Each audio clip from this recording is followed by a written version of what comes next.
இந்த மாதவிடாய்ங்கிறது இது சரிப்பட்டதுதான் அப்படிங்கிறதுக்காக சொல்றாங்க.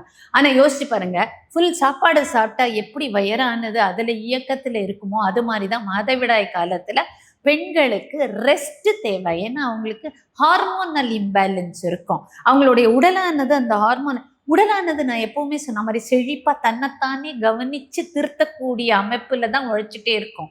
அப்போ இந்த மாதவிடாய் காலத்துல பெண்களுடைய உடல் அமைப்பு எப்படி இருக்கும்னா, இந்த கழிய வேண்டியவையை கழிந்து மறுபடியும் அந்த கர்ப்பப்பை தன்னை தயார் பண்ணிக்கக்கூடிய நிலையில அது கீழ் நோக்கி வேலை பண்ணிட்டே இருக்கும். அதனால சில ஹார்மோனல் இம்பேலன்சஸ் இருக்கும். இந்த ஹார்மோனல் இம்பேலன்சஸ் அவர்களுக்கு உடம்புல அளவுல டயர்ட்னஸை கொடுக்கலாம், மனதளவுல ஒரு டென்ஷனை கொடுக்கலாம். கிட்டத்தட்ட பாதி பேர் அந்த ஹைப்பர் டென்ஷனா கூட இருப்பாங்க. இது எல்லாம் அந்த கோவில்கள்ல போய் வெளிக்காட்டிடவோ அதை அதிகப்படுத்திட்டும் வந்துடக்கூடாதுங்கிறது தான் பாயிண்ட்.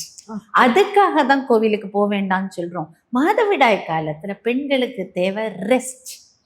எல்லா விதத்துலையும் எமோஷ்னலா ரெஸ்ட் வேணும், மென்டலா ரெஸ்ட் வேணும், பிசிக்கலா ரெஸ்ட் வேணும். கிடைச்சா கொஞ்சம் ரெஸ்ட் எடுத்துக்கோங்க. அது முடிஞ்சதுக்கு அப்புறம் நீங்க தாராளமா கோவிலுக்கு போகலாம். நீங்க அந்த மாதவிடாய்ங்கிறது உங்களுக்கு பனிஷ்மெண்ட் இல்லை, உங்களுக்கு உண்டான வரம்.